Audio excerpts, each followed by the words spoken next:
minta perhatiannya sebentar ya teman-teman. Kami dari kelompok 3 akan memaparkan hasil diskusi kami mengenai tentang menjelaskan secara rinci tentang prinsip kontinu dan contoh implementasinya dalam pembelajaran. Kemudian rumuskanlah prinsip relevansi kurikulum di satu sekolah. Sebelumnya saya sebagai moderator dan teman-teman saya yang nanti akan menjelaskan tentang materi hasil diskusi kami. Selanjutnya bisa dijelaskan oleh teman ini yang namanya Mbak Irma. Assalamualaikum warahmatullahi wabarakatuh. Selamat siang. Jadi di sini saya akan menjelaskan secara rinci tentang bagaimana itu prinsip kontinu. Jadi prinsip kontinuitas itu menghendaki evaluator melaksanakan evaluasi secara berkesinambungan dari waktu ke waktu agar mendapatkan kesimpulan yang benar terhadap perkembangan hasil belajar peserta didik.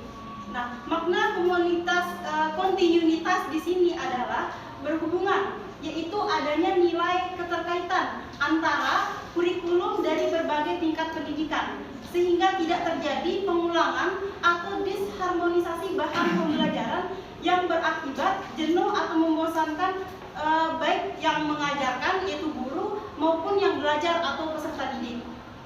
Jadi prinsip kontinuitas ini diperlukan atas pemikiran bahwa pemberian materi pendidikan pada peserta didik tidak sekaligus, melainkan bertahap dan berproses seiring dengan kemampuan dan perkembangan dari peserta didik. Oleh karena itu, proses evaluasi perlu mengikuti tahapan-tahapan. Siswa juga harus menyadari bahwa motivasi belajar yang ada pada dirinya harus dikembangkan dan dibangkitkan secara terus-menerus. Sedangkan implikasi bagi guru bahwa guru itu bisa menggunakan metode yang bervariasi dan gaya belajar yang tidak monoton. Untuk lebih jelasnya akan dilanjutkan oleh teman kelompok saya. Oke, selanjutnya namanya kontinu, artinya perkembangan dan proses belajar anak itu berlangsung secara berkesinambungan, tidak terputus-putus. Nah, artinya bagian-bagian, kemudian aspek-aspek, materi, dan bahan kajian itu disusun secara berurutan, tidak terlepas-lepas, melainkan satu sama lain itu memiliki hubungan yang fungsional dan bermakna. Nah, sesuai dengan kemudian kontinu itu juga sesuai dengan jenjang pendidikan, struktur dalam satuan pendidikan dan tingkat perkembangan siswa. Artinya kurikulum kan harus dia berkesinambungan kayak dari tingkat rendah, menengah, sampai ke atas.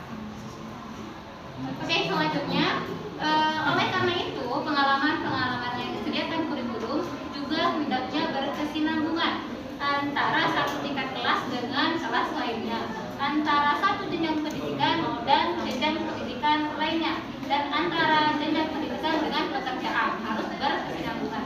Dengan prinsip ini tampak jelas alur dan keterkaitan di dalam kurikulum tersebut, sehingga mempermudah guru dan siswa dalam melaksanakan proses pembelajarannya, dan juga dalam pengimplementasiannya ini sudah ada guru yang menjadi pengevaluasi.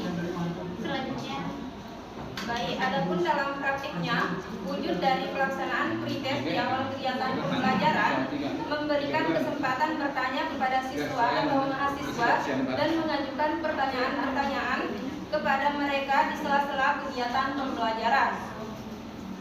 Memberikan postes di akhir kegiatan pembelajaran, memberikan tugas di kelas, adanya ulangan harian yang diikuti dengan pelaksanaan UTS dan UAS. Namun tidak dapat dipungkiri masih terdapat guru atau dosen yang belum melaksanakan evaluasi secara berkesinambungan seperti yang dimaksud. Sedangkan mengenai prinsip relevansinya, ini mengandung arti bahwa semua kurikulum harus relevan dengan perkembangan ilmu pengetahuan dan teknologi, sehingga para siswa mempelajari ilmu pengetahuan yang benar-benar terbaru yang memungkinkan mereka memiliki wawasan dan pemikiran yang sejalan dengan perkembangan zaman.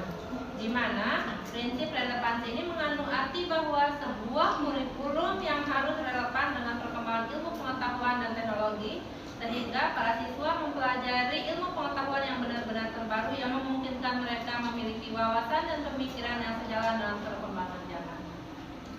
Baiklah, terima kasih. Selanjutnya di sini saya akan menjelaskan prinsip dari relevansi itu ada dua. Yang pertama yaitu berkaitan dengan tujuan, isi, bahan, dan evaluasi. Yang kedua ada namanya itu yang pertama namanya relevansi internal. Yang kedua ada namanya relevansi eksternal. Relevansi eksternal itu adalah terkait dengan kurikulum itu harus disesuaikan dengan perkembangan zaman, perkembangan teknologi, dan perkembangan masyarakat. Terima kasih. Ya, berikut hasil diskusi kami dari kelompok 3. Selanjutnya kami persilakan untuk sesi tanya jawab di kelompok 1. Assalamualaikum warahmatullahi Ya. Di sini saya terima kasih kelompok 3 atas kesempatannya. Di sini saya ingin bertanya, jika kalian menjadi seorang guru, contoh relevansi internal seperti apa yang akan kalian terapkan di kelas? Terima kasih. Cuma satu pertanyaan aja, Pak. Oh iya. Baik, di sini seperti yang kita sudah jelaskan tadi ada namanya relevansi. Relevansi itu ada dua, ada yang secara internal. Ada yang namanya relevansi internal dan ada namanya relevansi eksternal. Namun yang ditanyakan itu terkait dengan relevansi internal. Nah, di sana ada kaitannya ada tujuan, ada bahan, dan evaluasi. Nah, ketika kita sebagai tenaga pendidik, contohnya di ruang kelas ini, ketika kita sebagai tenaga pendidik, otomatis kurikulum itu juga kita harus sesuaikan. Contohnya seperti ada namanya tujuan. Nah, tujuan kita dalam satu pembelajaran itu seperti apa. Terus yang kedua ada namanya bahan. Bahan yang kita gunakan ketika kita ingin mengajar itu seperti apa, harus kita sesuaikan dengan kurikulum. Nah, sebenarnya ini akan berkaitan dengan akan berkaitan dengan relevansi eksternal. Terus selanjutnya di situ ada namanya evaluasi. Evaluasi udah kita pelajari kan? Nah, evaluasi itu akan kita sesuaikan juga dengan perkembangan kurikulum. Kita sebagai tenaga pendidik, oleh sebab itu kita juga sebagai tenaga pendidik itu harus benar-benar kreatif dan inovatif dan tidak buta teknologi. Selanjutnya di sini saya akan menambahkan biar ada kesinambungan, yaitu tentang relevansi eksternal. Relevansi eksternal itu sebenarnya maksudnya seperti ini. Setiap kurikulum itu harus disesuaikan dengan komponen, yaitu sesuai dengan keadaan masyarakat yang sekarang ini, sukunya seperti apa dan kebutuhan masyarakat itu seperti apa. Yang kedua, kita harus sesuaikan dengan perkembangan zaman. Nah, setiap perkembangan zaman itu selalu berubah-ubah. Nah, itu juga berpengaruh terhadap perkembangan kurikulum, bukan begitu, Bapak? Nah, selanjutnya yang ketiga yaitu sesuai dengan perkembangan teknologi pada abad 21 ini. Contohnya di ruang kelas ini, kita sekarang ini, kenapa kita sebagai tenaga pendidik di PPK Prajabatan ini menggunakan teknologi? Artinya pembelajaran itu selalu digunakan melalui internet atau online.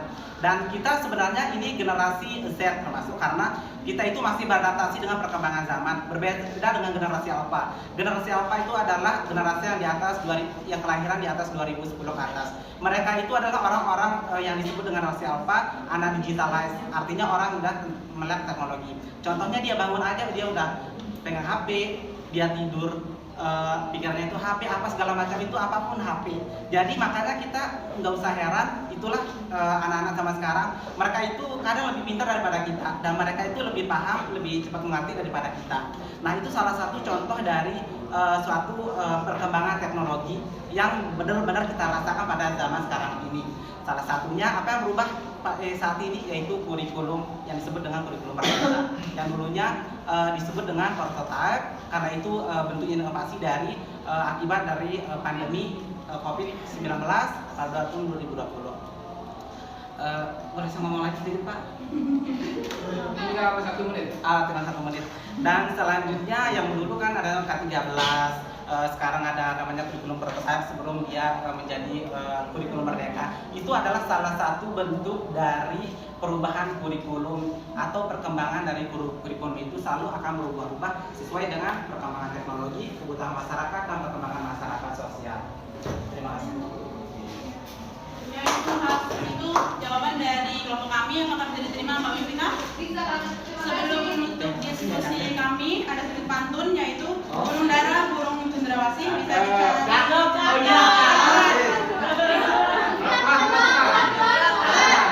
Ada sedikit sebelum menutup diskusi kita, ada sedikit pantun untuk kita semua. Burung dara, burung cendrawasih.